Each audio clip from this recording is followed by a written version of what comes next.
You're listening to Straight Outta Stratford 203 with Zach and Julian, the best sports podcast in Connecticut. Sit back and enjoy the ride in 3, 2, 1. Straight out of Stratford, slinging texts like Stafford, talking all the big games, have a beer right after. When it comes to the facts and the stats we provide, better know that our names will be up in the rafters. What is going on, guys? Welcome back to the Straight Outta Stratford podcast, episode number 35. I'm your host, Zach, and joined with me this week, Mike. We got Mike back on the show. Excited to have you back on, brother. Yes, sir. Very excited to be back on. So much news. One of the potential best UFC fights of all time is about to take place tomorrow. So I'm extremely excited to get back into that with you. NFL news is really heating up with the offseason. A lot of NBA news as well. I know you're excited to talk about NHL as well, but do you want to start us off with some World Baseball Classic right now? Yes, so far we just saw the World Baseball Classic start up once again on Wednesday this week. We did only have 4 games that have been played so far. Yep. And so far they've been a little bit of a mismatch at the beginning. It's only been Pool C that's played. Yep. But we did see Australia started out by beating Chinese Taipei 3-0 in the first game. Travis Bazana hit his first home run of the tournament to actually get the scoring going. You also see Korea beating Czechia 11-4. You also saw Australia beat Czechia the next night, 5-1, and then Japan this morning at 5 a.m. beat up on Chinese Taipei, winning 13-0. Of course, Shohei Ohtani turning it up, had 5 RBIs and a grand slam in the second inning. So not really surprised that you're going to see that from Japan, but there's a lot of other matchups that will be on tap very soon as well. So you're going to have Cuba versus Panama. That actually starts in a little bit. We will be on the air as that game is just kicking off. Netherlands, Venezuela, Mexico versus Great Britain, Puerto Rico versus Colombia, Nicaragua versus the DR, the Dominican Republic, the United States versus Brazil, and then Chinese Taipei plays again tonight against Czechia at the end of the night. So that will round out the World Baseball Classic just to start out. Obviously, I know a lot of people are excited for the Team USA's first game. Yep. Very loaded roster. Not really much of a surprise there. Yeah. But yeah, no, it's definitely been impressive to watch, and I'm excited to see how Team US does. I know they fell short a couple seasons ago, especially to Japan in that final game, but should be a very good game. Yeah, super excited. Obviously, as a Yankees fan, we're excited to see Aaron Judge, the captain, lead Team USA. I'm really excited. So we talk about New York sports a lot. I'm really excited to see Nolan McLean actually on this roster. I think he could be an X factor for Team USA. I was actually in person for his first start with the Mets. I think he could be a huge factor in this World Baseball Classic. I agree with you, and I hope he brings exactly what he brought to the Mets last year to this Team USA lineup. I mean, his stuff was electric last year, especially being called up. I know there was a lot of pressure riding on his shoulders, so the fact that he was able to really get going and help the Mets do well, it'll be very interesting to see how he does for Team USA. Obviously, with a lineup that's bolstered with a rotation that's got guys like Paul Skeens and Tariq Skubal, as well as Nolan McLean. This is one of the deepest rosters I think I've seen from Team USA in a while, but very, very cool to see a young guy like McLean actually get an opportunity to play at a high level like that. Exactly, and with Bobby Witt Jr. as well being a key for Team USA, being a young guy. I think with this younger generation, especially in the NBA, with the NBA FIBA really starting to pick up as well, we're seeing some of these young guys for Team USA really start to care more than I think the previous generation cared. Going into this World Baseball Classic, Team USA only has the 5th best winning percentage since this has been a thing, but I think we're going to see that quickly change with, again, some of the younger generation really starting to care about Team USA's image. Absolutely, and I think that there's a lot of very good teams it'll be very interesting to see how everything during this tournament plays out. I know that there's a lot of hype behind the Dominican Republic right now with a lot of talent that they've got. Obviously, we've seen in the first couple preseason games or pre-tournament games in their scrimmages, you've seen Juan Soto be a big factor for the DR. Manny Machado. You have Fernando Tatis, who's also done very well. Their team is loaded with talent. Obviously, eyes are all over the Japanese team being the favorites going into the tournament. There's a lot of really good talent spread out amongst a lot of different teams in this tournament. But I really hope that the United States can bring it because they've been very, very good. They've been very close, and I think that they could give a lot of these top teams a run for their money.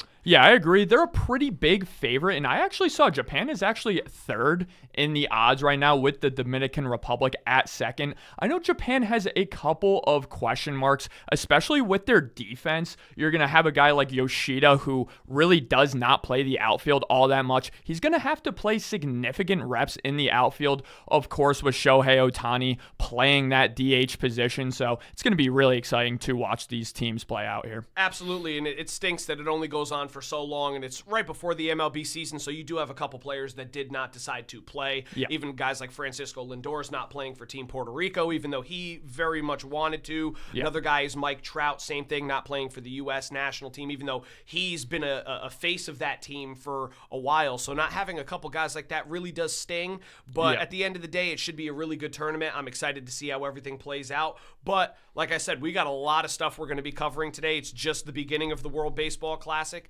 So we're going to touch a little bit on the NHL Trade Deadline, which actually closes today at 3 p.m.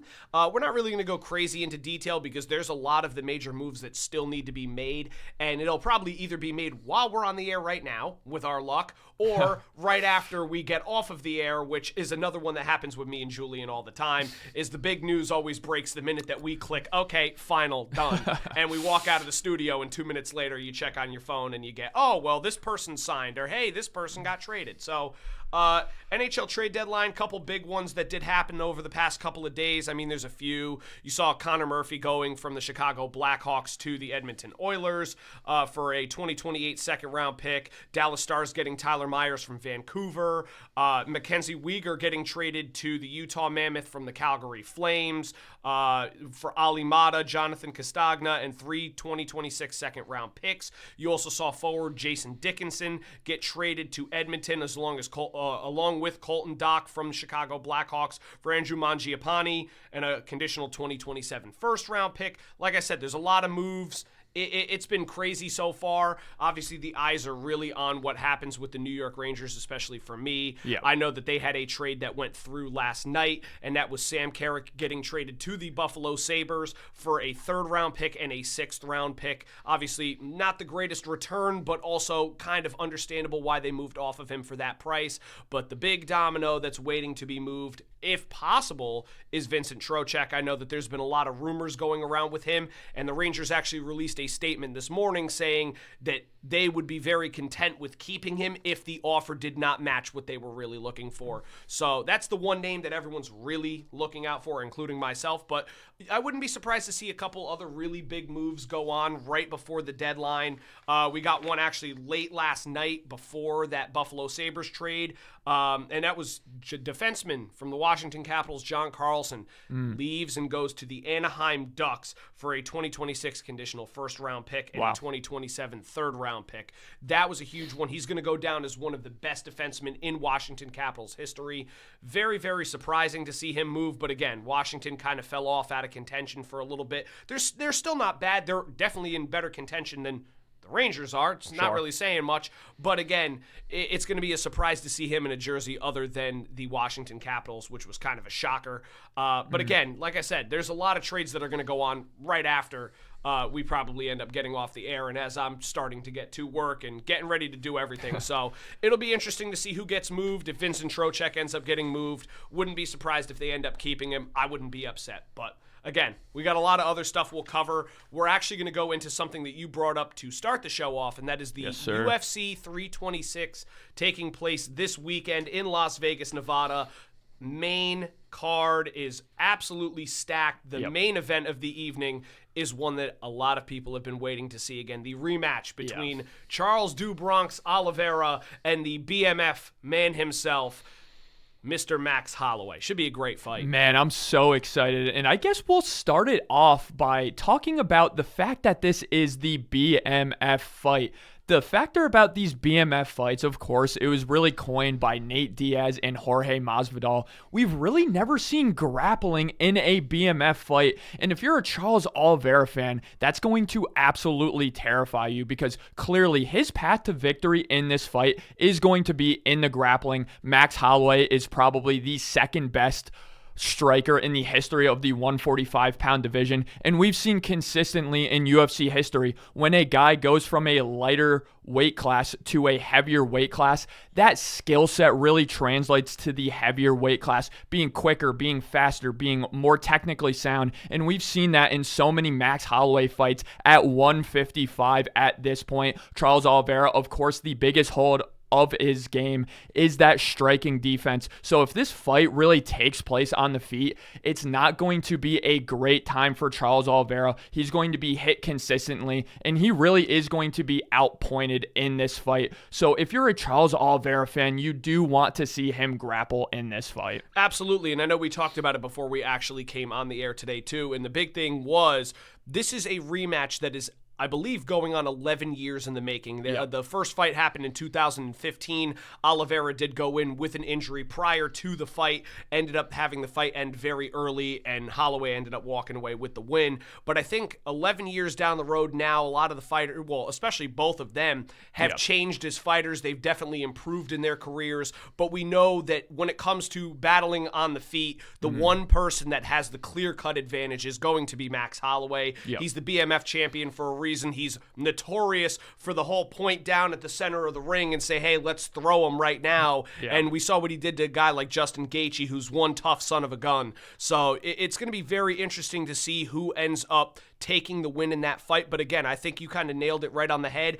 If it comes down to battling on the feet, I think that Holloway definitely has the advantage. But I think that if Oliveira can do what he's known for doing, and it's being able to be versatile in multiple different facets of his fighting style, I think if he can get Holloway to the ground, there's a good chance that he could pull away with maybe a submission win. Would also not be surprised to see if this goes to a decision, because I know that's a big thing. I would not be shocked if that's the way that this goes, because again, both of these guys are very, very tough fighters, and I think that this does have the potential to be one of the better fights of the year, even though it has just started. So it should be great to watch. Yeah, two of the most exciting fighters in the history of the UFC, especially for the lighter weight classes. And to me, a huge factor in this fight is kind of Max Holloway's inexperience in fighting elite grapplers. Really, the best grappler he's ever fought by far is Brian Ortega, but Brian Ortega is a guy whose wrestling isn't all that good, but his jiu-jitsu is elite. And to me, this was the number one issue with Charles Oliveira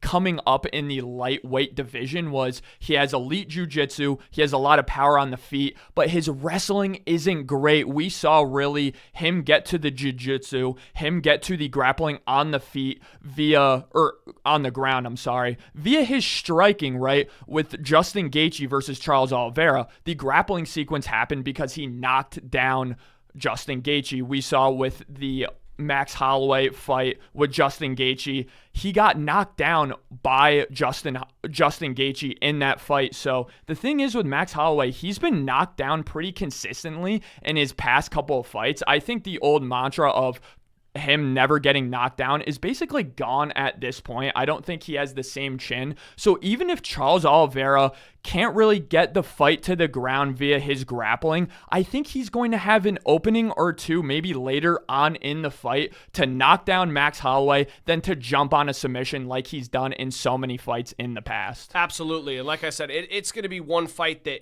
I've been excited to watch. I know I was a little bit, I wouldn't say too young, but I wasn't really into UFC as much as I was younger, so I didn't even really get to see that first fight between them. Knowing as much as I know now and following it as much, both of these fighters are premier guys to watch. It should be extremely entertaining. Plus, you do also have some other pretty decent fights on that card as well. Like I said, that main card also includes guys like Raul Rosas, who's going to be fighting as well against Rob Font. That should be a great fight. Then you have De Ridder versus Corralho. That should be another very good fight. You also have guys like Cody Garbrandt, which we talked about. That's another guy that he's in do-or-die situation right now for his UFC contract. So there's a lot of good fights going on this card. It should be really exciting from start to finish. I'm curious to think, what do you think about the other two fights that should be going on right before the main event. Yeah, it's really interesting. So I saw the odds for the Baraujo fight. He's actually a minus 300 against Rainer de Ridder. And the thing is, this is one of those rare fights I look at and say, my prediction is genuinely dependent on this being a 3-round fight over a 5-round fight. We see the significant weakness in Rainer de Ridder's game being that 5-round cardio. We saw him against Brendan Allen. He dominated Brendan Allen in the first 2 rounds, and then he lost in the 3rd round, completely gassed out, and that's the reason he ended up losing that fight. And Brendan Allen's a guy who's never been dominated like that before in his career. Of course, Rainer de Ridder had his signature huge big-time win against Bo Nickel, really defeating that hype train. I think Rainer de Ridder is such a dominant fighter in terms of his pace, his striking, his grappling, and his relentlessness in the first 2 rounds of that fight. I think he wins the first 2 rounds. I think he gets dominated in the 3rd, and I think he wins a 29-28 decision against Kyle Baraujo. And I think a lot of people, including Kyle Baraujo, will say, well, if this was a 5-round fight, I would have won the fight. But I do like Rainer de Ridder over 3 rounds, even though he's a pretty significant underdog. Yeah, and I think, again, very, very in detail, nailed it right on the head. I definitely agree with you. I think de Ridder, especially after, like you mentioned, beating Nickel, that was a big momentum switch in his career. I feel like he's very much so figuring it out, and I feel like this could be a fight. Now, the other one that I do want to talk about, which I mentioned before, is the hype train behind Raul Rosas Jr., another one up-and-comer that's been fantastic fighting out of Mexico. He's got a lot of hype behind him. I know the Chihuahuas love him all over the place. So that should be exciting, too. I'm curious to see what you think about that fight between Rosas and Rob Font as well. Yeah, Rob Font has been a crafty guy on the feet throughout his entire career. He's actually a local fighter to New England. I actually know a couple of guys that actually train with him, and the biggest weakness in his game consistently has been the grappling defense actually on the feet. His jiu-jitsu is pretty good, but his takedown defense and his overall wrestling has really been a focal point of trying to improve throughout his career, and he really just hasn't been able to figure it out over the last couple of fights. That's the reason he's lost these fights. And of course, with Raul Rosas Jr., that's the biggest advantage to his game. He has dominant, relentless grappling. His top control is absolutely elite. We've seen so many times throughout Raul Rosas Jr.'s young career him have 3-4 minutes of control time in a 5-minute first round. I think he dominates him in the grappling in the first couple of rounds, and I do think he gets it done by a dominant 30-27 decision. Yeah, I agree with you too. I think Rosas is definitely the heavy favorite in this fight as well. No disrespect to Rob Font at all, because Rob Font has been also very entertaining to watch in his career, but I do think that with the youth, the up-and-coming talent that Raul Rosas has, as well as that grappling advantage and his wrestling advantage that he has, I think it should be a fairly easy fight for him to win, and he keeps the hype train rolling. But I think UFC 326 has the potential to be one of the sneakier cards throughout this year. Obviously, everyone's waiting for the White House card. I know that's the big one that everyone's been talking about. There should be a lot of crazy news that actually comes up with that. Once that card is announced fully, we will definitely be discussing that. I'll definitely have to have you on the show for that episode too when we go into depth on that. I know you're more into UFC than I believe Julian should be, but obviously, like I said, we got to have you on for that episode for sure, because that should be an absolutely loaded card. But that being said, we're going to talk about something that one of the other episodes where you were on with us, you talked about the NBA, and this was prior to the season really getting fully underway. It was more something that it had happened, I believe, after the first 5 games, and we discussed who we thought was going to be favorites to win the East, the West, the finals, teams that should make playoff runs. Well, a lot has changed since that time period. I mean, there's a lot of teams in there that we figured would be there. I think there's a lot of teams that we figured didn't really have a chance, and they're there. And I feel like there's other teams that we figured had a chance, and they're not even close. So we are going to be discussing that a little bit, because there is some crazy, crazy predictions. I think as of right now, there are a few teams on both the East and West that I think are the definite favorites to win their respective conferences. But there are a couple sleepers on this list as well, too. I'm curious to hear what you have. I mean, I have the standings pulled up right here as well. I think it's fairly obvious to say we know that the top 4 teams in the East, obviously off of record, but the most talent-wise, would be Detroit, Boston, the New York Knicks, and the Cleveland Cavaliers. I think that's a fair assumption to make. But I'm curious to see who you think, especially with Jason Tatum announcing his return coming back today. Yep. Who do you think is the favorite to win the East as of right now? Right now, I do think it is the Detroit Pistons. They are a very young team, but they did get their playoff experience in last year. But I do want to talk about the Celtics a little bit. So you alluded to it. We talked about last time I was on the NBA standings, and I think I kind of overlooked the Boston Celtics a little bit. Of course, they do have championship experience. They've been to 2 finals and won 1 over the past 6 years. Jason Tatum coming back is going to be huge, but this team without Jason Tatum is the 2 seed right now. Jaylen Brown is a top 5 MVP candidate, and especially with this 65-game threshold for these awards, a lot of guys are going to be missing out on that threshold. Shai Gilgeous-Alexander and guys like that are expected to not even be in the running, so you could see Jaylen Brown getting a lot of MVP votes. But the key for the Celtics, if Jason Tatum can come back and accept his role as the 1B guy, I think Jason Tatum has said it several times over the last couple of months. I want to come back and be a superstar. I'm not here to come back to be a role player. And to me, the big issue with Jason Tatum over the last couple of years has been he's been a bit of a ball stopper on offense at times. Sometimes when he's not getting it going on offense, the offense has looked stagnant because he's kind of shot chucking at times. So if he can come back, be that elite defensive presence that won them the championship. When they won the championship, he wasn't good offensively in that final series, but he was elite defensively. So if he could come back, be a top 25 to 30 defender in the NBA, give them an efficient 22 points per game, they're going to be a force to be reckoned with. So again, talking about what we said last podcast, I think my biggest change in perception is the Celtics. I think they are probably the 3rd best team in the East right now. Despite being the 2 seed, I think number 1's the Pistons, then number 2 is the Knicks. Wow, and you're still riding with the Knicks. Even me, as someone who is a Knicks fan, I've gotten more into basketball over the past couple years. You know, obviously being a hockey guy, it's hard to kind of watch both every single night. But being that I've started to get into the NBA more, I have seen a couple flaws in the Knicks game that makes me feel a little uncomfortable at some moments. I know we talked about it with Julian last week on the show. We were saying how the Knicks had struggled a little bit, but then they come out and have a couple big prove-it wins to show, hey, listen, you know, we may have had a couple rough games, but we're not ready to fold over yet. Even in the loss that they had the other night to Oklahoma City, I thought that they played fairly well. They did. Except for maybe a few minutes in the game, even maybe I'd put it this way, the first quarter I thought was a little bit rough. Third quarter, I thought they played the best basketball that they did the entire night. Obviously, when you have guys like Jalen Brunson, Karl Anthony Towns, Mikal Bridges, OG Anunoby, they got some talent. And they have the depth this year, so I think they're up there. But going back to what you said, this Celtics team played the whole year without Jason Tatum, and they're still sitting at the 2 seed. Now you add one of the best players back in the NBA to that lineup. I think that there's a possibility that they really do become and emerge themselves as the set number 2 or maybe even the number 1 seed, depending on how the last couple weeks goes. But I also wouldn't be surprised, and I don't say this to be disrespectful, but I wouldn't be surprised if maybe adding Jason Tatum to that lineup does kind of slow them down a little bit. I agree. You know, you're rolling with the hot hands. Everything's been clicking and working. Chemistry's built really well. And then you throw a guy that hasn't played in the entire time. It could throw chemistry off a little bit. Obviously, they're still very talented. Adding guys like Vucevic at the deadline definitely helped them bolster more.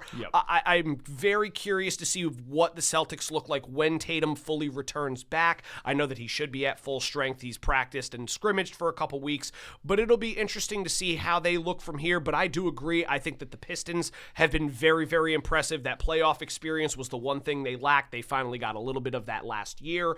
They got a very young roster. They're going to be dominant for years and years to come, as long as they can make sure they sign their star players back to long-term extensions. I think that those 3 teams most likely have the best chance, but there is one team that we talked about before, and I know that they're a little bit sitting outside of the actual top 6, but they are in the play-in right now if the playoffs were to start today, and that is the Charlotte Hornets. What a run that they've had this year. Incredible. Guys like Brandon Miller, LaMelo Ball, Con Knuppel. This team is impressive as hell to watch. Yeah, they're one of the best three-point shooting teams in the league. And when you see some of the teams at the top of the East, the Knicks, for example, the Pistons, some of their biggest weaknesses is consistency and volume in the three-point shooting department. This is something that you see the Celtics try to capitalize on. We've seen the Celtics live and die by the three-point shot. I think that is a big key to victory for the Celtics in some of these playoff matchups, but for the Hornets as well. If they can just consistently outshoot a team like the Pistons and the Knicks, if they end up getting the 8 seed and play one of these top teams, I mean, it's going to be huge for them. Con Knuppel is having the best three-point shooting season out of a rookie all time, and it's not even remotely close. He's been absolutely incredible this year. LaMelo Ball, we've always seen their offense be a wagon with him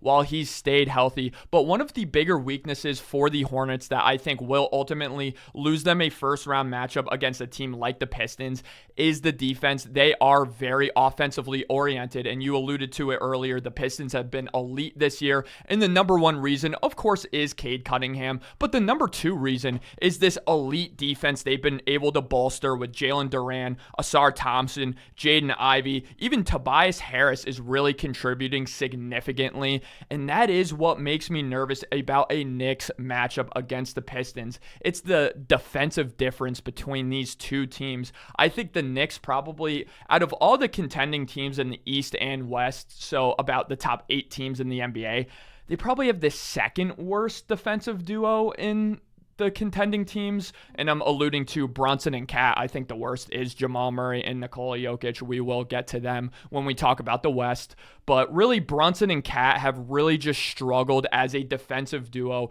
really since they have been a pairing, and Brunson, I saw, is in the 7th percentile out of all guards in the NBA in terms of defense, which is why I think a significant key for the Knicks' success is going to be Miles McBride coming back from injury. He is a guard who not only has looked really good on offense with his plus minus, but his defense has really been a huge key to success in games that he's played. So Miles McBride can come back from injury, stagger some of those minutes with Brunson, and the Knicks can come back and be a top 15-ish defense. I think the Knicks still have a real good shot at the East. Yeah, I believe I agree with that as well, too. That's something that a lot of people have seemed to forgotten is over the Knicks' past struggles that they've had, maybe over the past few weeks, people seem to forget that Deuce McBride has been out of the lineup with an injury. Yes. And it was something that we knew that he was going to miss some significant time. Nothing like crazy where he's out for the rest of the season, but we knew he was going to miss some time. But then when you got guys that you look at their depth, we've mentioned this has been a big issue for them in prior seasons, was not having the depth or not utilizing it. Now you have guys like Jose Alvarado and Landry Shamet, as well as getting Deuce McBride back. Jordan Clarkson has had a little bit of struggles over the past couple weeks, but I think once he kind of finds his rhythm, that's another guy that's going to help them. Tyler Kolek has been very good for them this year. I mean, they have a very, very deep roster. Like you mentioned, defense is a very, very big issue for them. And that's something that if they really want to consider themselves and prove that they are ready to be contenders or finals of a finals possibility, they're going to have to up their game when it comes to their defensive play. We know their offense can score. That's something that they've been efficient with the whole year. And when you have guys like Brunson and Cat who can power out and get you 20, 30 points a night, even Brunson can go off for 40 very easily. We know that they can contend. But the biggest thing that we've always said in every sport is offense wins games, defense wins championships. So if you're not going to be able to come out, you could score 110 points a night, but if you're allowing 120,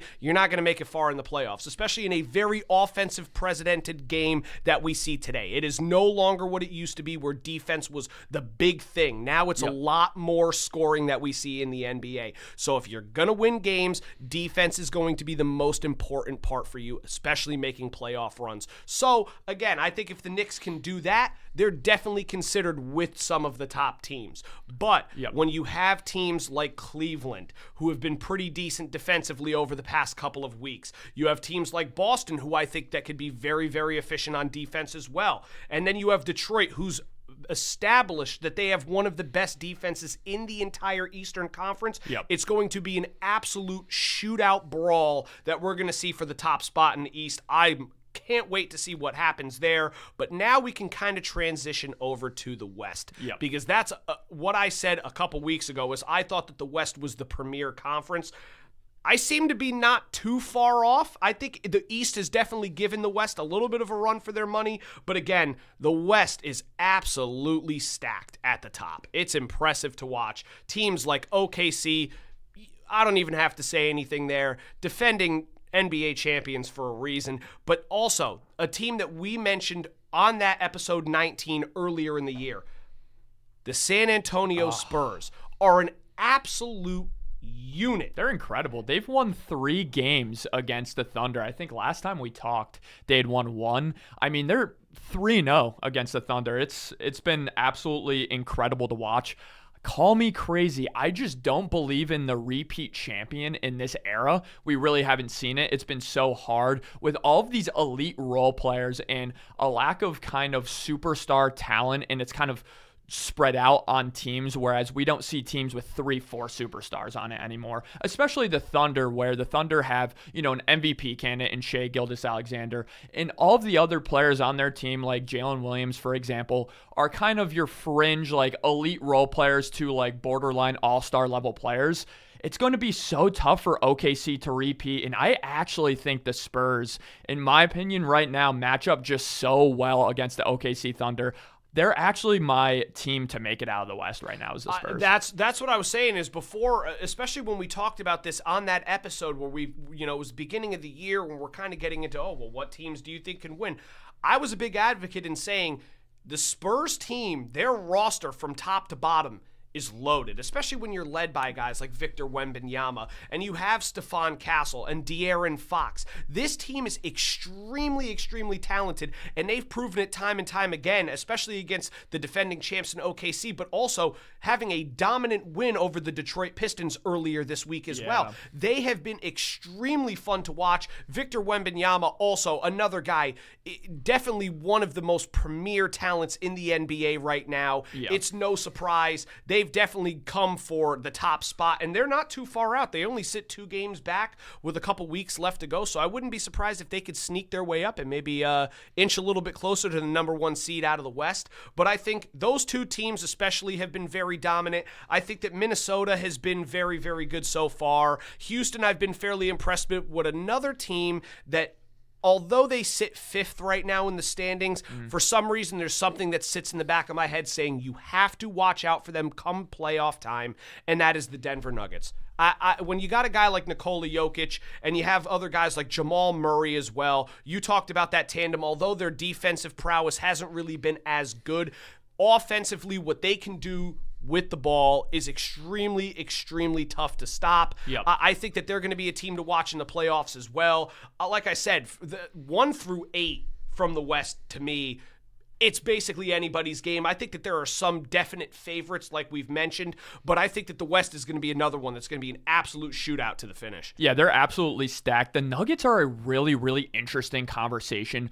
I was very nervous about Jamal Murray coming into the season, and he's just absolutely shut up every single doubter, including myself. I was starting to get really worried with some of his lower body injuries. He's come out and had an absolutely elite season, the best season of his career regular season-wise. He's shooting about 42% from 3 on an extremely high volume.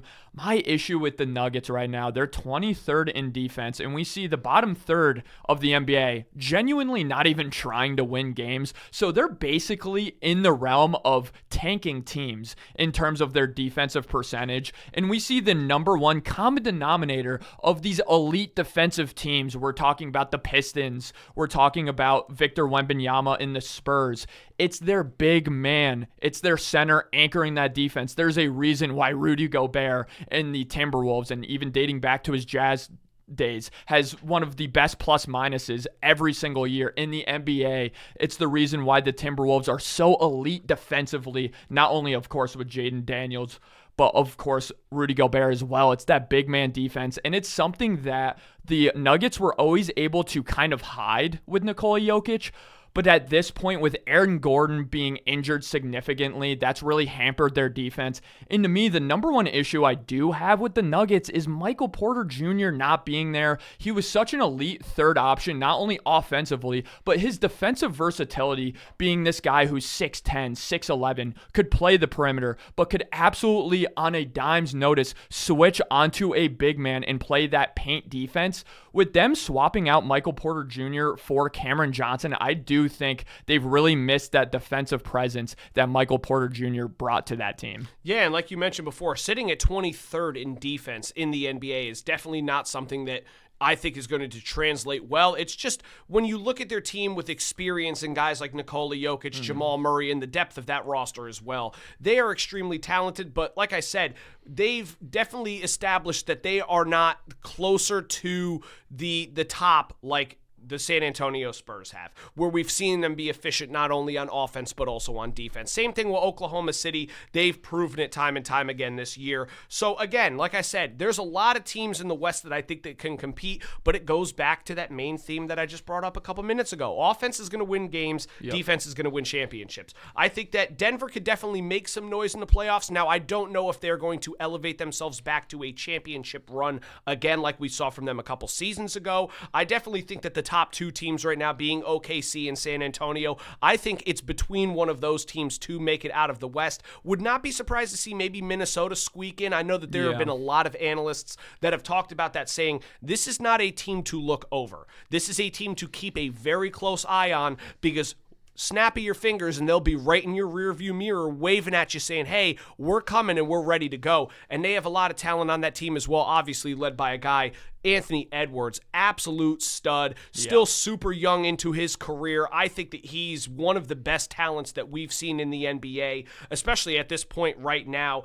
He's one of the faces and should be one of the faces of the league for sure. But again, this is going to be a very interesting fight to the finish for not just the East, but also for the West. We see a lot of talent on both sides.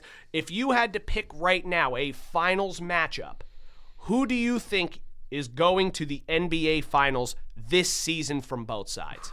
I like sticking to the theme of no repeats, fresh new teams. I actually do like the Pistons and the Spurs. They are very similar in terms of their team makeup. Again, elite paint defense. I think their biggest issues, and to me, where you start to see a lot of people picking the Nuggets, and I'll circle back to the Nuggets real quick because we did just talk about some of these other top teams. The biggest issue with the Timberwolves, the biggest issue with the Spurs, and the biggest issue with the OKC Thunder at times is spacing. They're a team, all three of those teams, they don't shoot the three-point shot all that efficiently, and they don't shoot it with all that much volume. Their star players don't really shoot the three-point shot all that much. You see De'Aaron Fox, for example. Stephon Castle doesn't shoot the three-point shot well. You see a team like the Pistons, most of their guys don't really shoot three-point shots as well. The Nuggets, to me, are the best three-point shooting team out of all these top contenders. Even the Timberwolves, I think, have a lot of spacing issues. Anthony Edwards, we've seen really lead the league in three-point shot attempts out of necessity because the rest of his team doesn't really shoot all that many three-point shots. So for me, I think the Nuggets' really key to success is going to be out three-point shooting these teams. But to me, I think paint defense is just so vital in today's NBA. And the thing is, so we see Rudy Gobert year in and year out be this elite defensive presence, and then in the playoffs, he kind of gets exposed, and he gets exposed defensively because of that high pick and roll defense. Teams bring him out into the perimeter, and once Rudy Gobert is out on the perimeter, that slow-footed kind of anchor type of defense just doesn't translate into the playoff atmosphere. And this is the thing about the Spurs and the Pistons. Their big men are so versatile. Victor Wembanyama, he can guard 1 through 5. Jalen Duran for the Pistons could guard 1 through 5. They're just such versatile, modern-day big men. I see them anchoring those defenses, and that is why I think they are the finals matchup I do envision seeing. And you know what the craziest thing is that was exactly who I was saying in my mind, and I'm going, I hope that he picks somebody different just so I could be like, well, I think it's going to be this. And he nailed it right on the head. I think that Detroit is definitely going to be the new team on the block this year to make the NBA Finals. I think, like we mentioned, the playoff playoff experience was the one thing they lacked. They finally got a little bit of that last year. Roster got much better during the offseason, and you could see that the chemistry is still there. They've been extremely talented, very good defensively. Like we mentioned, defense is going to be very important when it comes to playoffs. I think that that's the team. And then again, they're a team that I've said from the beginning of the season was San Antonio. I think that I said it on episode 19 was I think that they could give OKC a good run for their money. And I'm glad I said it because, again, when they have all the talent that they do, the roster set up, their gameplay style that they run with every single game is super efficient. Victor Wembanyama, again, I'm going to say it, I'm going to sound like a broken record. The guy is one of the most talented players in the league, not just offensively, but defensively. I think that that is also going to be the NBA Finals matchup. Now, I'm hoping as a Knicks fan that the Knicks do find their way there because I feel like a lot of their fans are believing that this is NBA Finals or bust this year. I think so as well. I think that they need to kind of make their way there, and I wouldn't be surprised if they could find a way because they did have some struggles against top teams in the East last year, but still found a way to make a deeper run up until they ran into a team like the Pacers, who depth inevitably ended up beating them out. But I do think that right now Detroit and San Antonio are the two favorites for me to go to the NBA Finals as well. Yeah. I think that's the way I'd look at it. And to me, the thing, if you're a Knicks fan and you're looking forward to this playoffs, again, the team that beat you in the playoffs is the Pacers, who are completely out of contention, obviously, at this point. Woof. So the Knicks are basically the team to beat coming out of the East if you want to go look at it from the last season perspective. I think a key for the Knicks is going to be the Cat at the 4 and Mitchell Robinson at the 5 lineup.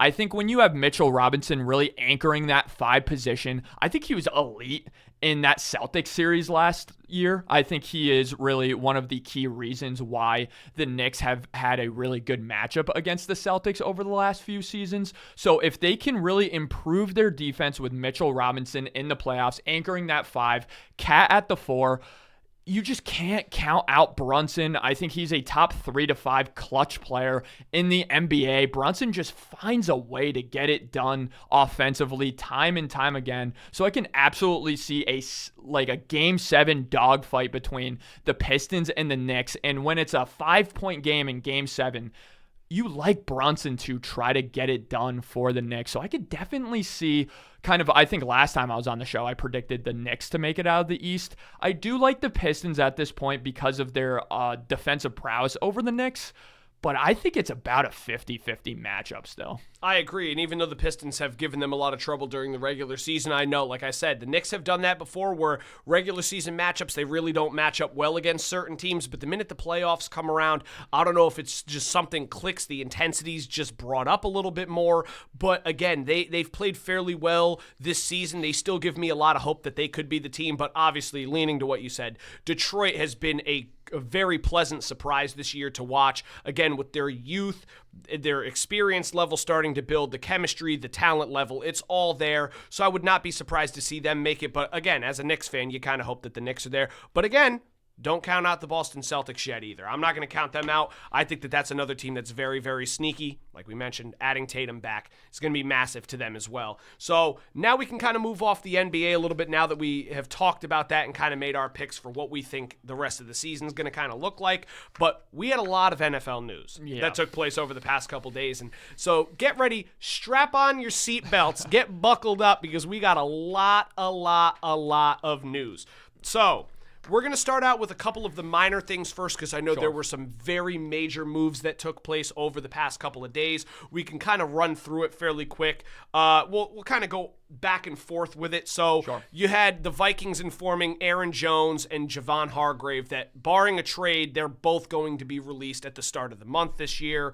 The Vikings are going to save $18 million in cap space between them. Kind of understand why. The one that kind of shocked me was Javon Hargrave taking a little shot at Brian Flores on the way out the door, retweeting a post that was like, if you're a defensive lineman and you're trying to get to the quarterback, Brian Flores' system is not for you.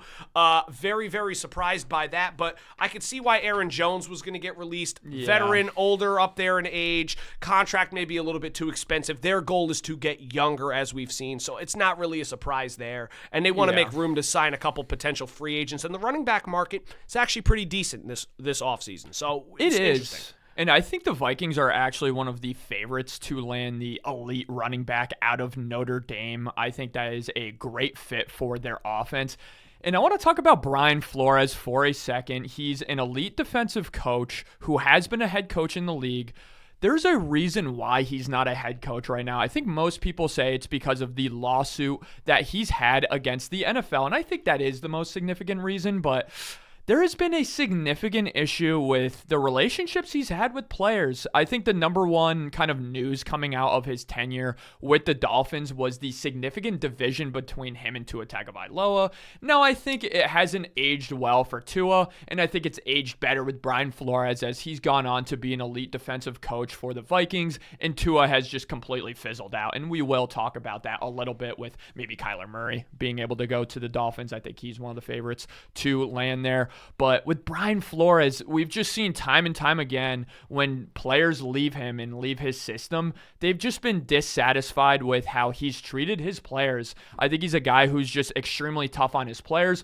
And I think from a schematic standpoint, why some people don't think he's good for sack production numbers out of his defensive linemen is because he is a very blitz-dependent schematic head coach. So we see kind of the sack numbers get dispersed throughout the roster. They don't run a lot of traditional just 4 rush pass sets. So a lot of cornerback blitzing, a lot of safety in cornerback blitz numbers out of that system. So I'm not too surprised to see that. But again, with Aaron Jones, he was elite last year for the Vikings. He actually had, I want to say, the highest number of rushing yards in his entire career. Now, the Green Bay Packers did use him a lot in the passing game.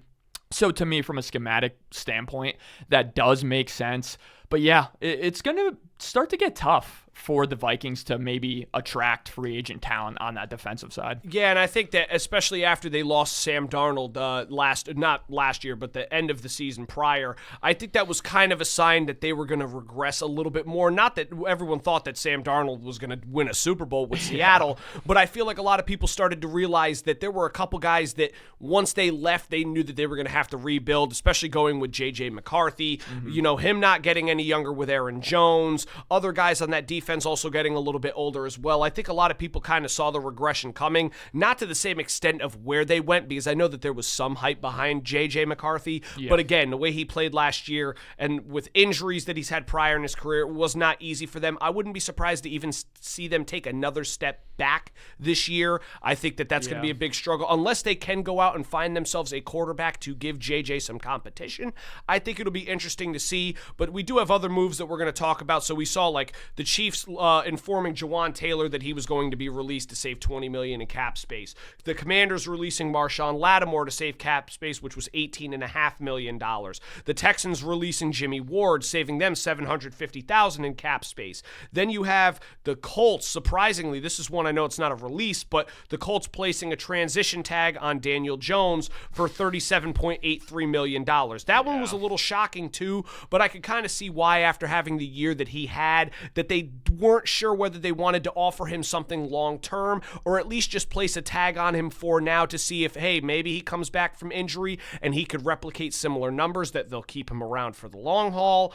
But I also feel like it was a game where if they let him walk, and maybe you never know, he pulls another Sam Darnold, leaves and goes somewhere and his numbers get even better, and they'd be sitting there punching themselves going, why did we let him walk for nothing? So I could see why they did that. You also had the Chargers releasing Will Dissly, Mekhi Becton, and Savion Washington. Vikings, again, another defensive lineman. You have D-tackle Jonathan Allen they're expected to release because of cap restraints. So right now they're currently $40 million over the cap, which is why he's being released. That's another big loss. Then you have Rashid Shaheed not getting really close to an extension with Seattle after winning the Super Bowl with them. They told him that he is going to test the market on Monday when free agency opens to see if he can find a contract. Same with Kenneth Walker as well. Same with Kenneth Walker. You also have Cameron Jordan, the Saints franchise sack guy, their best defensive end that they've probably had in their franchise's history, is now a free agent. You have the Colts talking about trading Zaire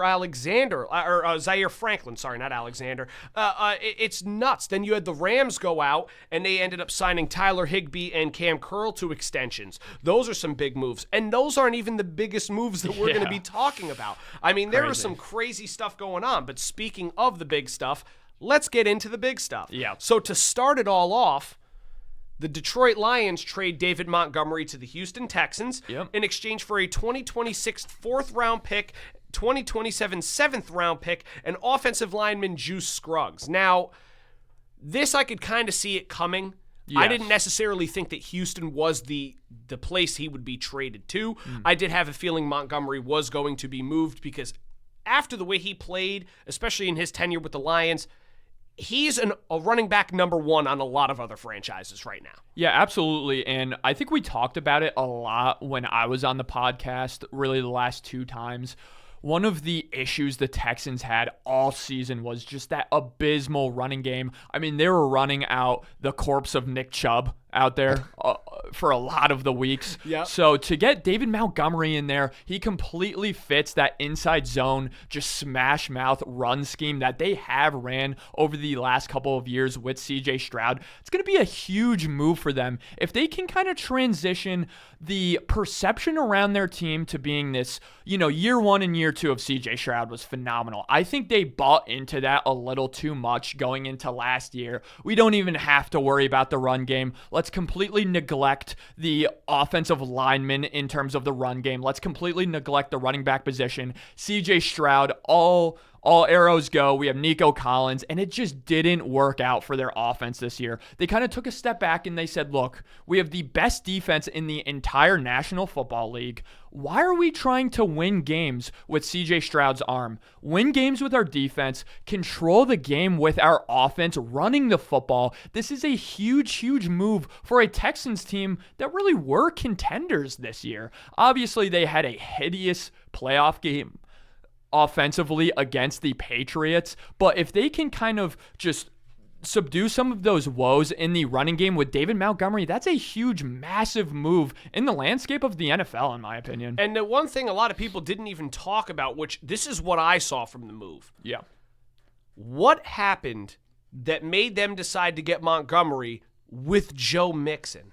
Because Joe Mixon missed all of last year with injury. I know there was a lot of hype. I took him on the fantasy team just in case the playoffs came around and they decided, hey, we're going to activate him and he's ready to go. He ended up not playing at all, and now there's this major concern that they go out and they get a guy like Montgomery to be their running back number 1. So what does that mean for Joe Mixon? I'm wondering if that injury is a little bit more severe and it may change the trajectory of the rest of his career. I know that he's not necessarily young anymore. He was very, very efficient with the Bengals earlier in his career, and I know there was a lot of hype when Houston had got him. So I'm very surprised to see what happens there, but now you won't see probably as much of Nick Chubb. You won't see a Gumbawale as much either, or Woody Marks. There's going to be a lot of guys that have been in and out of that offense. But again, you mentioned it before. I feel like this Houston Texans team, with the dominance that their defense brought, if they got any bit of help from their O-line and their run game, which is I think where they're going to focus now, that team probably beats New England and moves on based off of their defense alone. That defense was the most dominant defense in the NFL this year, and it wasn't even remotely close. I think the only team that was fairly close was the Denver Broncos. So very interesting to see them go out and get a guy like David Montgomery. If they can get Tank Dell, Nico Collins back to fully healthy and focus mostly on their O-line building up and trying to protect CJ Stroud, give him more time, and to create some more lanes for the running backs, I think that Houston's going to be a top dog next year. Would not be surprised to see them make a deep run, especially if they could retain or maybe sign some free agents that not many people expected. But yeah, that was definitely a big move. Now, the one that I'm going to bring up, which is something that I think that you've wanted to talk about because you're clearly wearing the jersey, is Kyler Murray the Cardinals announced that Kyler Murray is going to be released on the first day of the new year after 7 years with the organization. So on March 11th, unless they could find a trade partner, Kyler Murray is going to be a free agent. I'm curious to hear your thoughts on your favorite team's quarterback officially being gone. Yeah, this is going to be officially the last time I will sadly ever wear this jersey. I want to retire it on the Straight Out of Stratford podcast. So I'm honored to be on for the Kyler Murray episode. I'm honored to retire it on this episode. So again, thank you for having me on for this one. It's a somber day if you're a Cardinals fan. And why I say the word somber is really because of Kyler Murray's statement he released. He took a lot of the blame for just the tenure of his career with the Cardinals not working out. And while I do appreciate that, and while I do think Kyler Murray consistently had concerns with kind of his introverted personality, right? Is that going to work at a position in all of sports where you need to be the extrovert, you need to be the leader? And Kyler Murray was never that vocal leader type of guy. A guy who had really a video game clause in his contract, a study clause in his contract, which the Cardinals were quote unquote embarrassed by, and they had to end up taking that out. A lot of stuff that was quote unquote his fault. I do think the majority of the blame should be shifted to an Arizona Cardinals organization who have been really the New York Jets of the West, the New York Jets of the NFC. One of the worst organizations of all in all of football, and where I would like to give Kyler Murray a little bit of credit.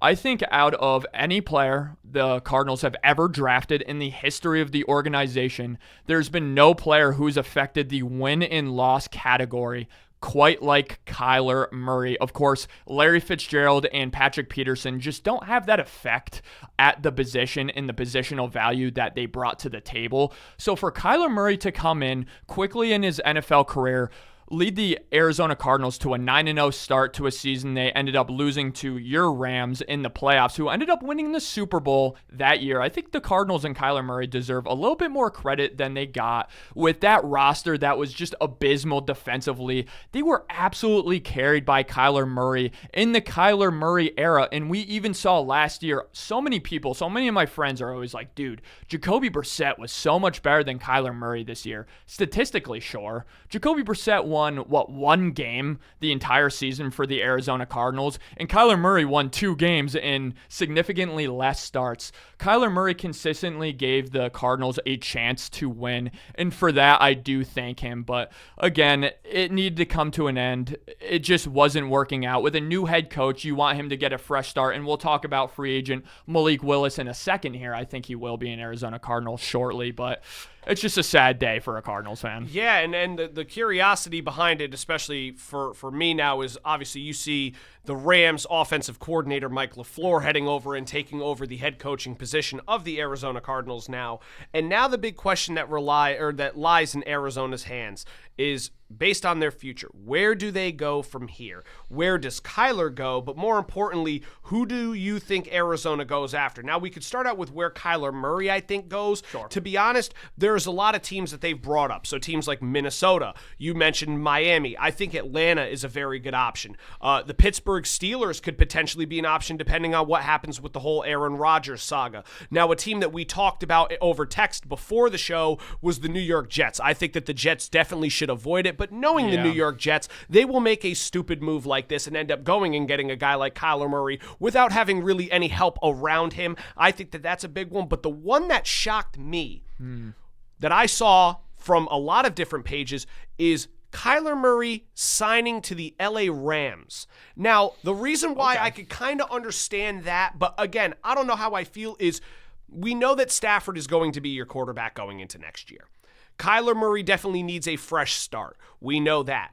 What better organization to revive a career that we saw from a guy like Baker Mayfield, that we saw from other guys in their career as well, too, where they come in and just something fits well in the McVay system. I wouldn't be surprised if maybe he comes in, takes a year off, sits behind Stafford, really heals, battles through his injury, tries to get a little bit bigger, stronger, faster, just improve himself in the offseason, and then get a fresh start with maybe Stafford retiring potentially at the end of the following year. Now, I don't know if that's going to happen. I pray Stafford stays a little bit longer, but that is something I've seen a lot of people talk about, is potentially Murray taking a step back and going, you know what? Maybe I can learn a year behind Stafford. Maybe I could rest my body and get myself into better shape so that come time for me to get, my number one starting spot again, I have a very good setting. I have a very good head coach. I have good weapons around me, and I'm in the best shape of my life. So I'd be very interested to see what happens there.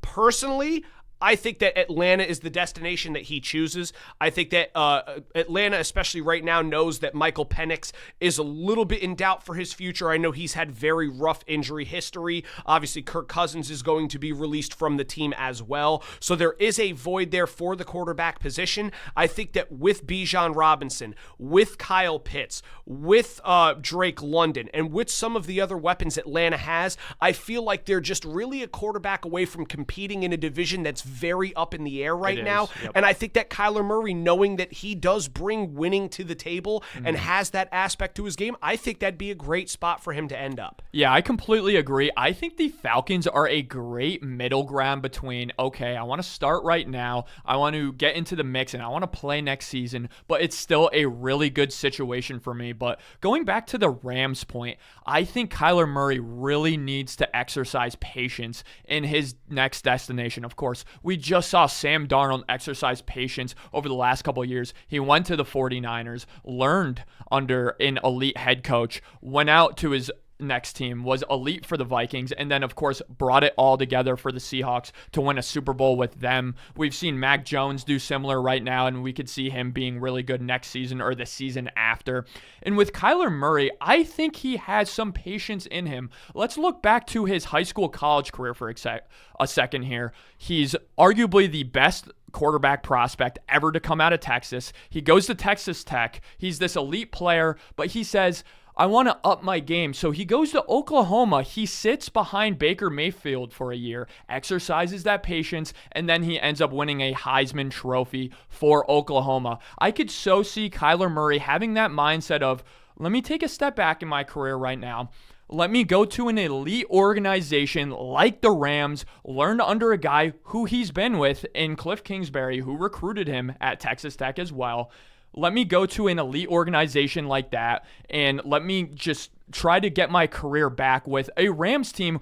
I remember I was on the podcast before the season started, and we said the major question mark with the Rams was Matt Stafford's back injury. Now, this ended up being completely irrelevant, but it still does linger if you are the Rams. You still do want to get a good backup in there, despite Matt Stafford being incredibly healthy throughout the season. So if I'm Kyler Murray, I would try to go to a team like the Rams. I think a hidden, sneaky team that I'm going to call my shot on, I think has a low potential to sign Kyler Murray, but I wouldn't be shocked. It's the Philadelphia Eagles. I think Jalen Hurts has been super banged up over the last couple of years in terms of his lower body injuries. I think he looked very bad last year. I saw rumors that Howie Roseman 3 years ago tried to trade for Kyler Murray. That's a significant rumor that has circled and speculated over the last couple of weeks. I would not be shocked to see an elite organization like the Eagles with trying to just put the hot poker on Jalen Hurts and say, Jalen, we need to start to open up that offense a little bit more. We're going to bring in an elite backup and you need to perform. Wow. Yeah, that just left me speechless for a couple seconds. I was like, oh my God. Kyler Murray potentially to the Eagles. That's a sleeper I did not even think of. Yeah. I like the motive behind it. I really do. So it'll be interesting to see where he ends up. Obviously, like you said, with him going potentially to the Rams, in case Matthew Stafford does get injured, which he's not young anymore, I would not be opposed to having that either. I'm curious to see what that would mean for Stetson Bennett, who's been on the team, as well as Jimmy Garoppolo, I believe, is a free agent now, so he may not be returning. I could imagine he probably won't. I'm seeing rumors Jimmy Garoppolo to the Cardinals, which would make me sad. Yeah, well, hey, listen, Jimmy Garoppolo's a multi-time Super Bowl winner sitting behind a starting quarterback. So, hey, listen, if he goes to the Cardinals, it may be Arizona Cardinals to the Super Bowl. No one knows.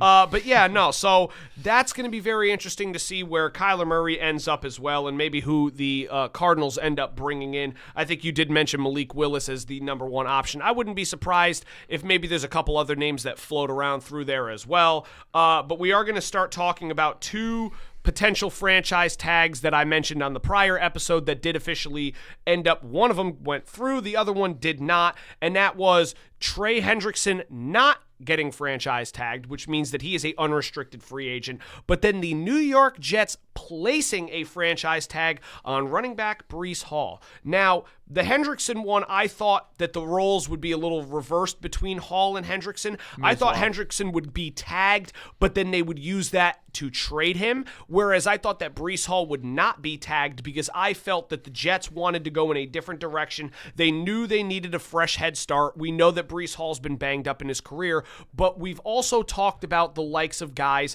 like Braylon Allen, Isaiah Davis, and them even adding Khalil Herbert to their running back room. I mean, they have some other running backs that they could move forward with and get cheaper than realistically trying to tag Breece Hall, because he does come with a pretty hefty price tag. He's looking at $14.239 million for his franchise tag for this year. Now, granted, it's going to be if they can restructure a contract, but this is something I talked about with Julian on other episodes, is look at the value of some of the other top running backs in the league. You have guys like James Cook, who didn't even end up making $15 million. I had him evaluated at around $12.5 million. I believe he ended up walking away with 12.9 or 13, which I thought was fair. Kyron Williams is another running back that's eclipsed 1,000 yards a year for my favorite team, and he's only making $12 million a year. Yeah. So when you see a guy like Breece Hall, now granted, Breece Hall did crack 1,000 yards last year, but with his injury history, with the production that they expected out of him, I would have figured maybe a cheaper contract. So seeing that the tag came out to $14 million, I thought it was a little bit high for them, which is why I figured they would have said, you know what, we're going to take a step back. We have some young running backs that we could go after. Obviously, every year in college football, there's always a plethora of top running backs that come out that could easily fill in the shoes of a guy like Breece Hall, and it would allow them to spend more of their money in the offseason on stuff that they really need to fix. So I was very surprised to see that, but also I would not be surprised if maybe Breece Hall could potentially be traded, and that's why they are tagging him as well. Exactly. Yeah, we talked about it a lot with Trey Hendrickson, where we thought he stayed on the Bengals last year because they were going to move them at the deadline. And, of course, the Bengals completely bangled that entire situation. Yep. Completely just a disaster class from the Bengals the last couple of years in terms of some of the free agents they've let go and some of the free agents they've brought in. Every single year, it seems as though they draft a defensive lineman in the first round, and every single year it seems to just not work out for them. But with Breece Hall and the Jets, I think the Jets are just absolutely terrified to be devoid of all of their talent. Breece Hall, I think, had a surprisingly good bounce-back season last year, and I do think they tried to maybe look to trade him at the deadline last year. Of course, didn't work out for them. They need to try to trade him at the deadline this season, but I agree with you. I'm a little bit surprised that they did end up just dedicating that number of cap to them, especially with Braylon Allen on the roster, a player who they alluded to getting significantly more touches last offseason. Didn't really come to fruition that much. I still do really like Braylon Allen and the prospects of him maybe being an RB1 for them. So yeah, not surprised because it's the Jets, but surprised at the same time. Yeah, that's something I talked about with Julian, and I said to him, because I even texted him after this, I told him that the Falcons were going to tag Kyle Pitts, especially after the year that he had and with the production level he put up, that it was going to be more of a prove-it year. They said, well, listen, we're going to put the tag on you, and if you come out and prove to us that you're going to continue to improve,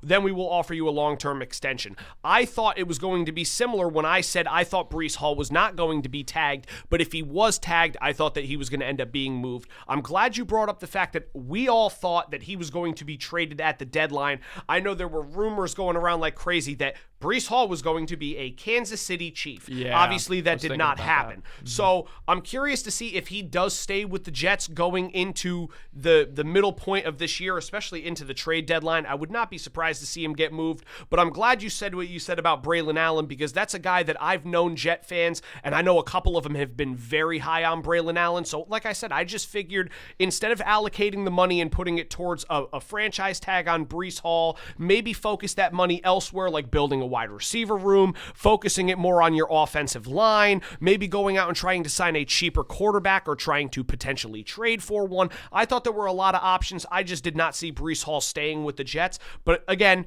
just like the Bengals messed up the whole Trey Hendrickson thing, it does not surprise me that the Jets messed that up too. Yep. Two organizations in the same conference that absolutely no one knows what the hell goes on in any ownership's head. It just doesn't make sense to me. Yeah. Now, the one that I've been looking forward to the entire week is, I've said after the Rams lost to the Seahawks that we knew that with Stafford coming back that the Rams were going to try and go all in. So what do? Well, they have a need. They needed to improve their secondary. Yep. And that's exactly what they did as they traded for all-pro cornerback from the Kansas City Chiefs, Trent McDuffie. Still so young. 25 years old. Now, the thing is, a lot of people are saying, well, you know what that means is the Patriots are going to win the Super Bowl. And I go, what are you talking about? And they said, well, if you look at 2018, the Rams also traded with the Kansas City Chiefs for a 25-year-old all-pro cornerback by the name of Marcus Peters. And the Patriots ended up winning the Super Bowl that year. That's funny. And, of course, the Rams once again trade for a 25-year-old all-pro cornerback from the Kansas City Chiefs, but his name is Trent McDuffie, and they both wore number 22 for the organization. Wow, so okay.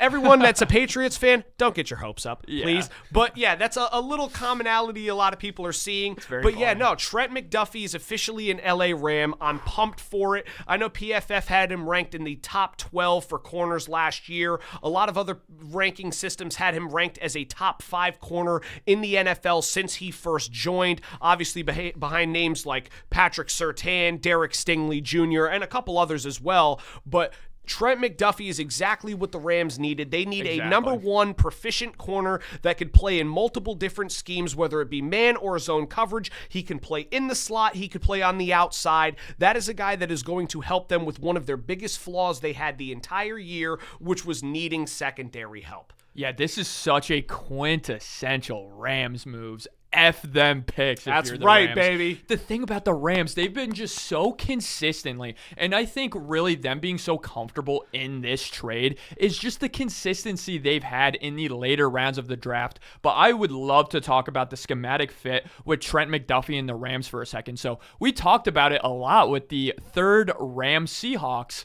matchup when I came on. The first matchup, I want to say it was the second matchup maybe, where Sam Darnold threw those 4 interceptions, is because the Rams were able to dominate the Seahawks offense with that heavy zone coverage look. The Rams' number one issue defensively to me is not being able to pivot from that zone coverage and pivot onto man coverage. And I think that is what got exposed in that Seahawks-Rams game, is they weren't able to pivot from zone to man coverage. Why? They didn't have that number one man-to-man lockdown corner to guard JSN. So they had to go to that zone coverage. And we saw Sam Darnold really just carve up that zone coverage defense.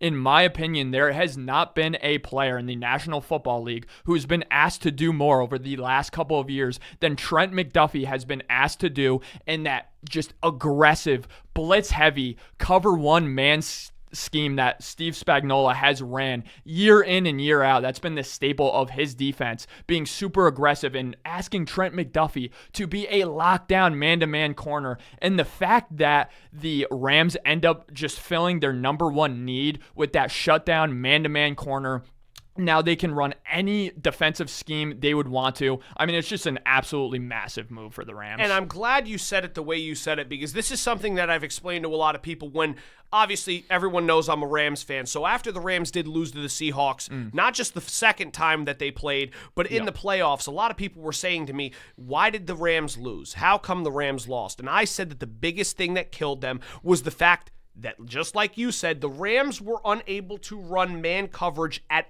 all during the year. I think they said that in Chris Shula's defense, zone coverage was ran 93% of the calls throughout the season. That's insane. Now, that is a big problem, but again, there's a reason why they ran with zone coverage the entire time, and it's you can't have Emmanuel Forbes and Akello Witherspoon and Kobe Durant run man-to-man. That is not what they prioritize in. They've gotten exposed when they've done that. We even saw it against the Arizona Cardinals when Akello Witherspoon was put into man-to-man coverage versus Michael Wilson. Michael Wilson went and had 150 yards and 2 touchdowns in that game, and they kept it fairly relatively close up until the Rams ended up turning it on in the second half. But again, this is something that the Rams struggled with the entire year, was running man coverage. Chris Shula's defense was solely destined to be a zone coverage defense. And when you start playing against playoff caliber teams with quarterbacks that are smart enough to read some of those defenses. Now, maybe the first time around Darnold struggled because the Rams got pressure. He made a couple mistakes and wasn't used to the zone defense being run the entire game. Yep. But the minute he started to figure it out, you have smart enough receivers and guys like Cooper Kupp and like JSN that can see zone coverage. They know exactly where each defensive back is going to be sitting, and they sit in those little pockets. They find those holes so that Sam Darnold could zip one in and get a first down or a deep catch. That's the one thing that the Rams struggled with, and now adding McDuffie and still having the 13th overall pick in the first round this year, I think that if they are smart about it, not only is there still some other free agents, which we may see Monday the Rams potentially go after in the secondary, but I would not be surprised to see the Rams go after a guy like Jermad McCoy or Mansour Delane, one of these top corners from college, to help learn behind a guy like Trent McDuffie, establish them into another style that he plays, and maybe you get two guys that could potentially be number one corners that solidify the Rams secondary and elevate them from Super Bowl contenders to Super Bowl favorites. I would not be surprised by that at all. I was thrilled by the McDuffie move. Huge. I'm so excited to see what he brings to LA, and like we said, I think that LA's not necessarily done yet either. So I'm very curious to see how that goes. Now, there's two more things that we are going to discuss really quickly off of the, well, actually, we could probably do three. There's three quick things that we'll discuss. So number one was Stephon Diggs being released by the New England Patriots. We kind of saw that coming, especially after his felony charge that he got for strangulation. Yeah. He will be going to court for that. We kind of knew that it was going to end up going that way.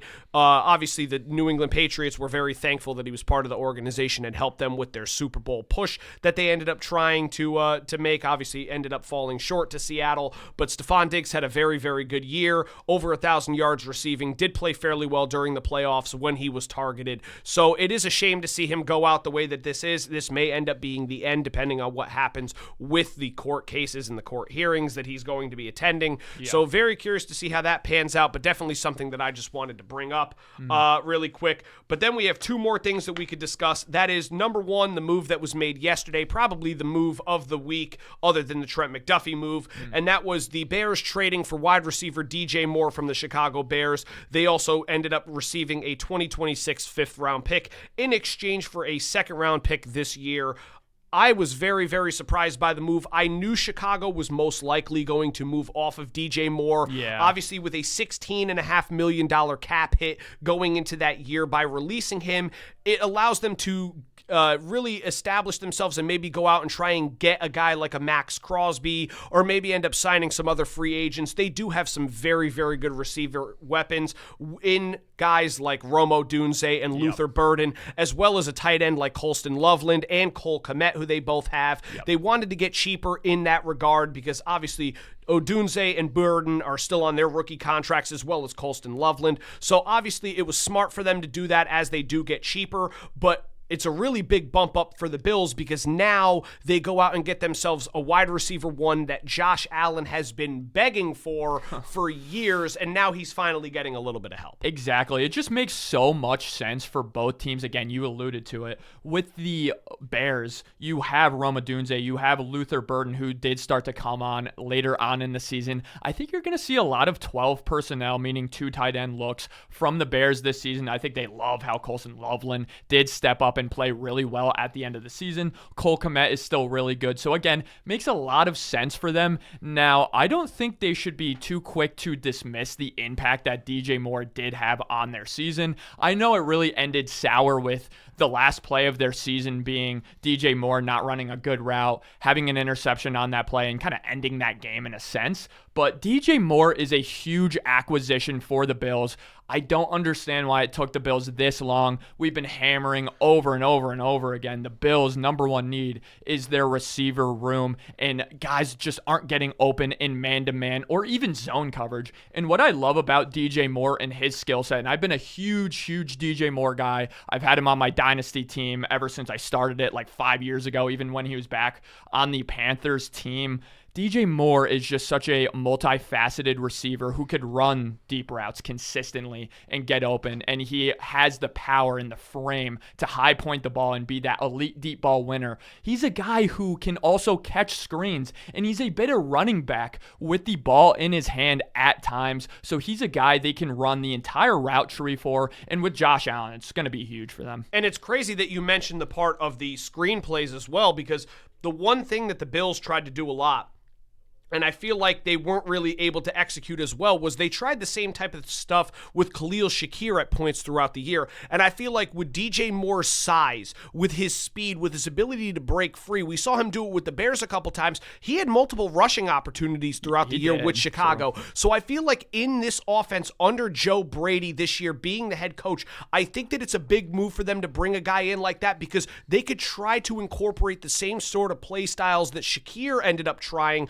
with DJ Moore, where I feel like Moore will be more effective than Shakir was. I also think that it does help them in their deep threat game, because we've seen DJ Moore excel at catching the deep threat ball. He's a guy that if it's a 50-50, he's going to come down with it a lot of the time too. He does have, like I said, good size and good speed. But again, just the fact that it took them this long to get Josh Allen a wide receiver one, I think has a lot to do with maybe the leadership of Sean McDermott. I think that getting Joe Brady in gives them a little bit more freedom, where he went out and said, I'm the offensive coordinator. There's a guy that I want for our team that I know will help. And he went out and made sure he got that guy for his guy, Josh Allen. I think getting that freedom finally allowed him to go out and get a guy like DJ Moore. I wouldn't be surprised to see maybe they invest one of their draft picks in another wide receiver to really help pair alongside DJ Moore, and maybe even get Keon Coleman to step up and feel a little bit more motivated to battle for that wide receiver 2 spot. It'll be very interesting to see how they go from here,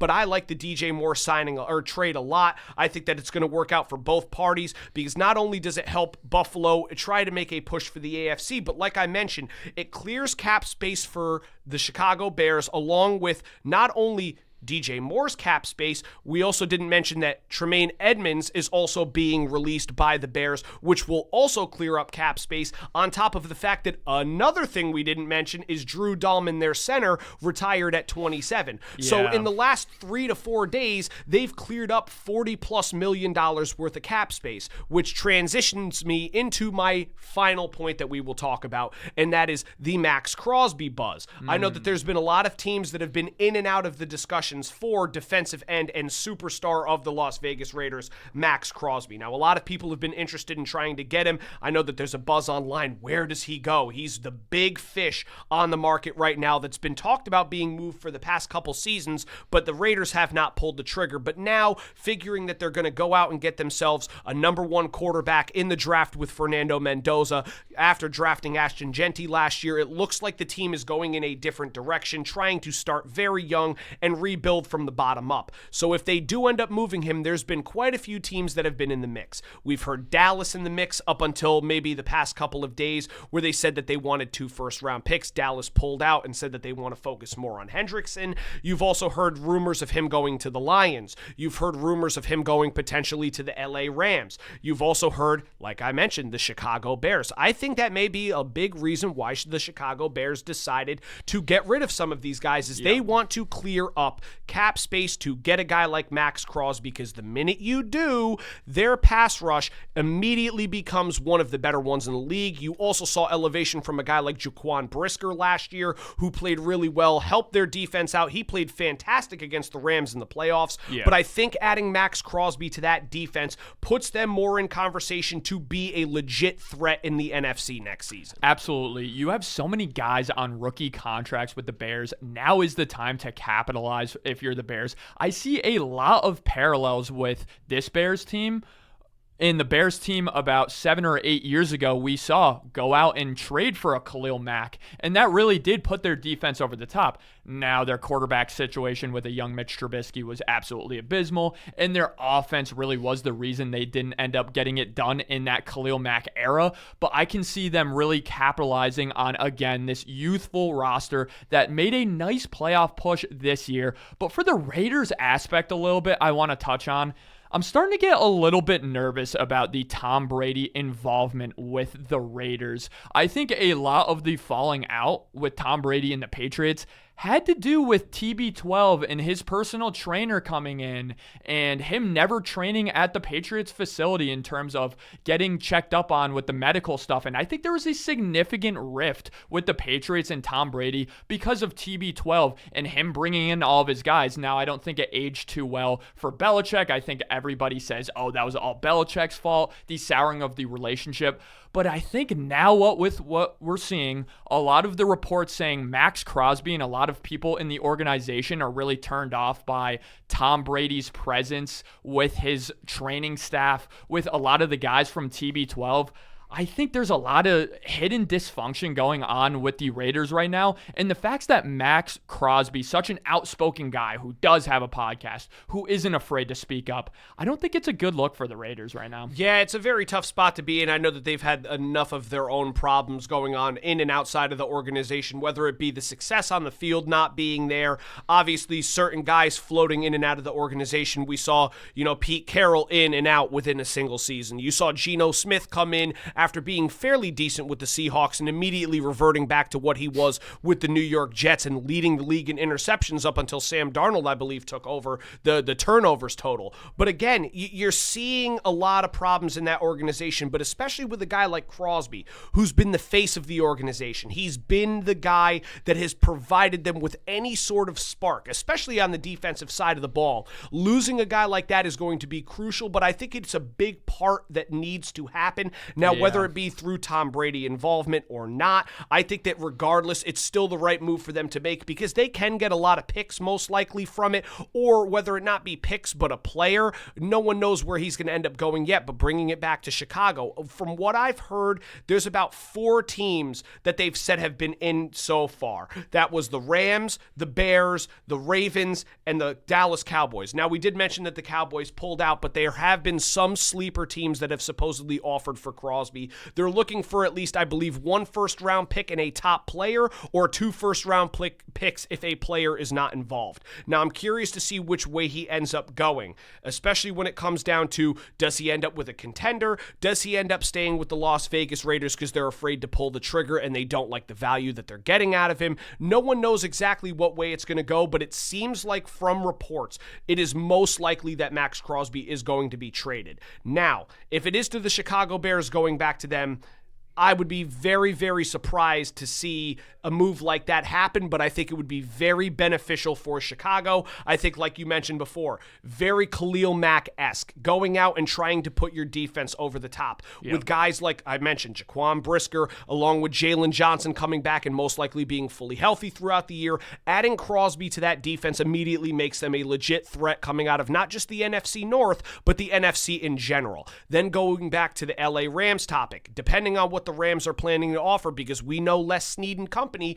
their big motto is F them picks. So I wouldn't be surprised. Who knows? Maybe the Rams end up trading pick number 13 and saying, we're going to go get a solidified top pass rusher right now, but if I'm going to go that way, it most likely means the end of the Byron Young experiment in Los Angeles. I'd be very upset at that because I do like BY a lot. I think that the story not only is great behind him, but his talent has gotten better and better as the years have gone on with the organization.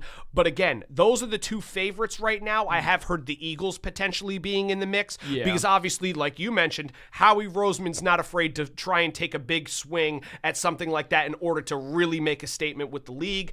Dallas, depending on how Jerry Jones ends up pulling things off, no one knows if they're genuinely in or out. Most have said that they are out, but there are still reports coming out that they are still in the mix. It's going to be interesting to see where he ends up, even though you did just get the report this morning that the Baltimore Ravens were also in that conversation, which I even said I could see them making the move for him, but again, I don't know how efficient that really works for them. It really comes down to, can they stay healthy, and can Lamar Jackson elevate back to his MVP level and stay on the field? So it'll be interesting to see where he goes there. I'm curious to get your last thoughts on Max Crosby and where you think he ends up. Yeah, I think one more sleeper team we do need to look out for in terms of Max Crosby is the San Francisco 49ers. They have lost. Yeah, I know. It would be tragic for both of us. I would absolutely hate that. And the reason I do say that, they've consistently over the last couple of years lost some defensive lineman talent to free agency because they just haven't had that cap space. And why I bring them up, I've heard a lot of rumors that Trent Williams and the relationship between them and the 49ers is kind of starting to sour. So if Trent Williams' huge, massive contract gets off the books for them, I could see them saying F them picks too and make a big move for Max Crosby. Well, as you as a Cardinals fan and me as a Rams fan, I really pray that the 49ers don't end up getting him. Now, as an analyst that needs to be less biased, I will say this. If the 49ers do end up landing Max Crosby, adding him to a defensive unit that not only has Nick Bosa coming back from injury, but also a healthy Fred Warner immediately puts them back on the map. Now, granted, it's really going to depend on what happens with their offense, depending on if Christian McCaffrey can stay healthy, what ends up happening with George Kittle now that most likely he's not playing this year, Juwan Jennings still being a free agent, has not signed yet, Brandon Ayuk most likely has played his last snap as a San Francisco 49er. Yep. There's a lot of question marks going on with that team right now, but adding adding Max Crosby to a unit that has Fred Warner and Nick Bosa immediately makes them back to a contender again, as long as they could iron out some of the issues with their offense and obviously stay healthy, which has been their biggest flaw. But that being said, it was a very, very good discussion that we've had here today about NFL, NBA, all that stuff, but we are going to close out the show. So thank you guys so much for tuning in to the Straight Outta Stratford podcast, episode number 35. I'm your host, Zach. Thank you, Mike, for joining me again this week. Thank you, man. It was a lot of fun. And we will most likely have him back on very, very soon. But until then, I will see you guys next week. Peace.